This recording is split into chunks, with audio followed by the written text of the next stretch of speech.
La Fiorentina è inarrestabile, la squadra del tecnico Sauro Fattori centra la 15ª vittoria consecutiva stagionale superando il Chieti 6-0.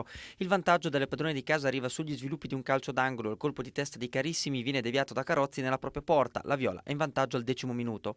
Il raddoppio al 18°, ottimo pallone verticale per Mauro che una volta entrato in area di rigore serve l'assist del raddoppio a Tatiana Bonetti che non può sbagliare.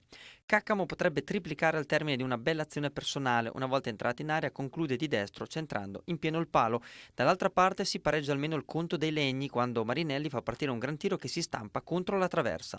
Prima della fine di frazione c'è anche tempo per il rigore concesso dal direttore di gara per un tocco di mano in area abruzzese. Sul dischetto si presenta la specialista Elena Linari che non sbaglia. Quando siamo al 40° è 3-0.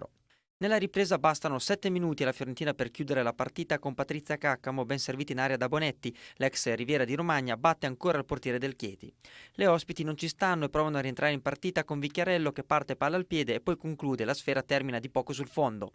La Fiorentina segna anche il 5-0 con Linari, il direttore di gara annulla per fuorigioco. Il quinto gol arriva comunque con Deborah Salvatori Rinaldi che gira in fondo alla rete il perfetto cross di Parisi dalla destra all'84°. Prima della fine di gara Salvatori Rinaldi va vicinissima alla doppietta colpendo un altro palo. Il definitivo 6-0 porta la firma di Tatiana Bonetti all'89° con un tocco da dentro l'area del Chieti. Per l'ex Verona arriva la doppietta personale. Fiorentina, un vero rullo compressore che centra la 15ª vittoria. Meno male, speriamo fino alla fine dell'anno, questo è l'obiettivo, insomma, più vittorie si fanno, più l'obiettivo finale verrà raggiunto. L'abbiamo approcciata abbastanza bene, tenendo palla, cercando di sbagliare il meno possibile a livello tecnico, abbiamo fatto delle buone cose e poi dopo fatto l'1-2, cioè la partita è andata in discesa e ci siamo comportati molto bene.